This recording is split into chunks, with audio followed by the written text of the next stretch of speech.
we are learning the mean value theory, which is a simple application of a derivative. So this theory says for a function defined on interval a to b, there exists at least one point called C between a and b, such that derivative of the function at this C equals the mean value. Now look at the expression. It's understandable why we consider it as a mean value. It's value at end b minus value at end a subtract by the length of interval a to b. So sort of like average or mean value. We call it mean value. Average value of a function in calculus means something else. So let's just use the exact word. So it's a mean value. Now let's see, graphically it makes perfect sense. So from before we learned that the right hand side, we call the mean value, is actually slope of the line between those 2 points. So if we actually draw a line through those 2 points in blue, this is actually a slope.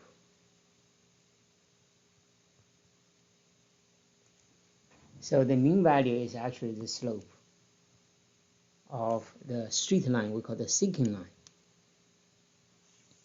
Well, the derivative we can identify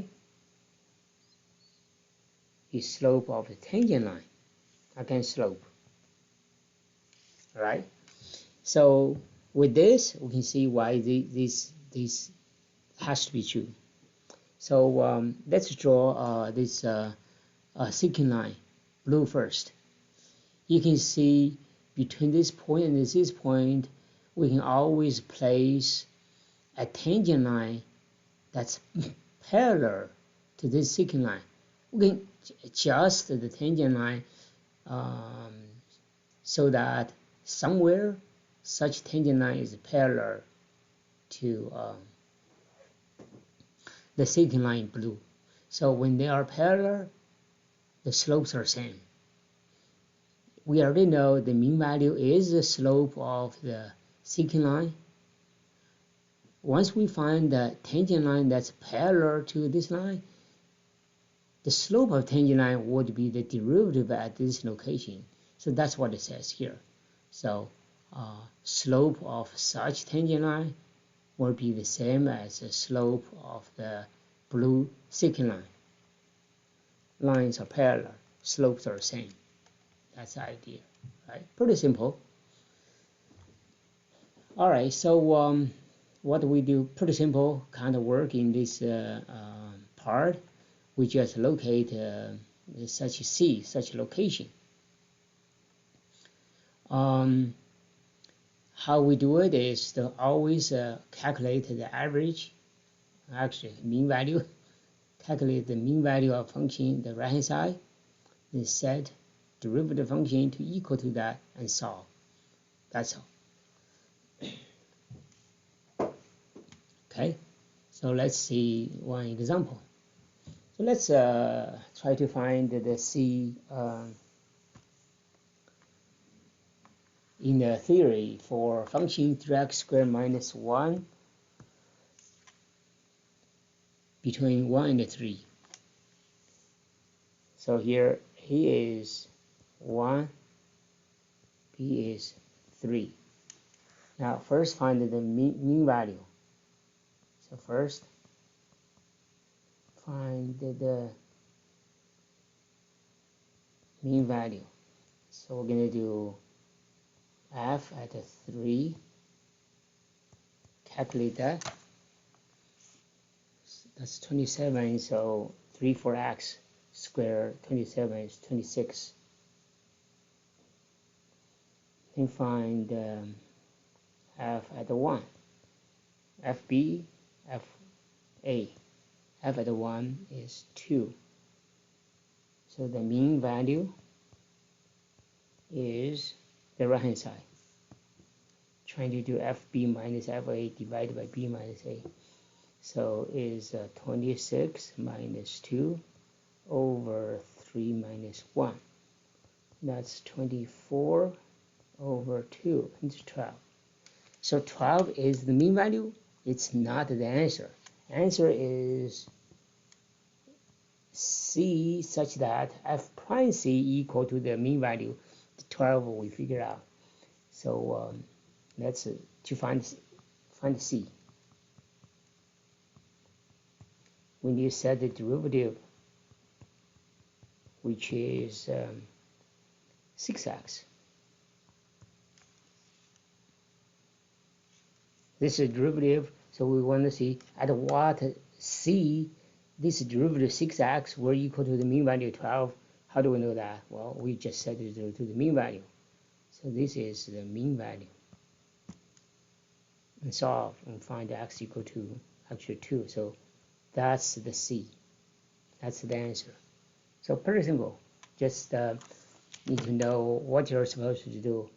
Common mistake is when people are doing this kind of problem, they stop at the mean value. They find the mean value and that's the answer. That's not the answer. The answer is C. You're going to find the C so that at such C, the derivative is 12, or the mean value in this problem. So you basically always set the derivative to equal to the mean value and solve. That's your answer. All right, so pretty simple.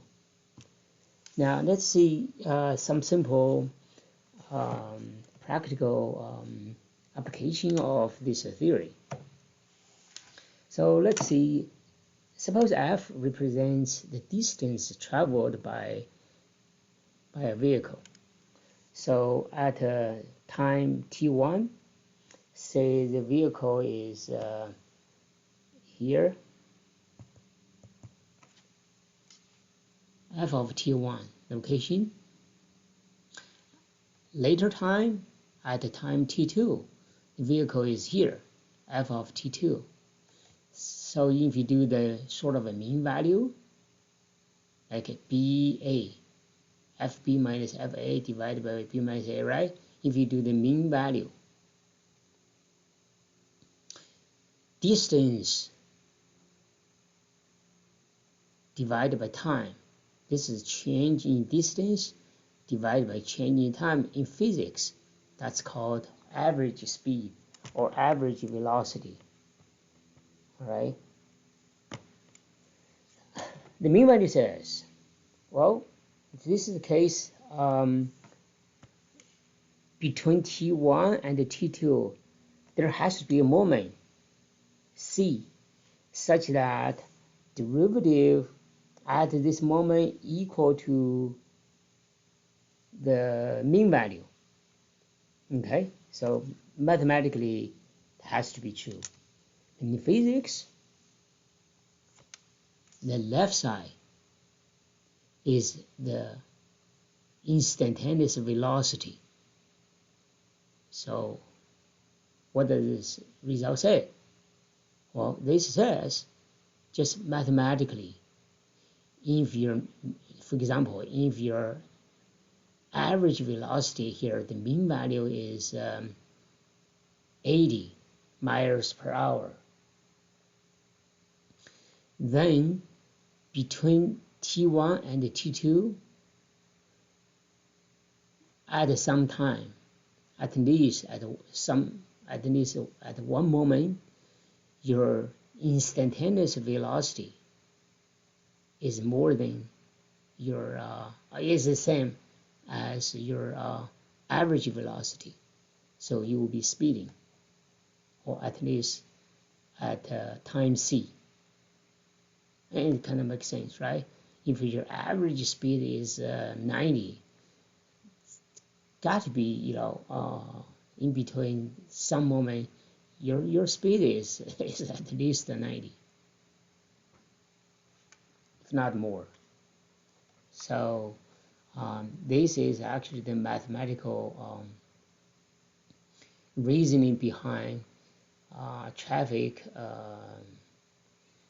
police's radar gun. Design the radar gun so that they can just click once,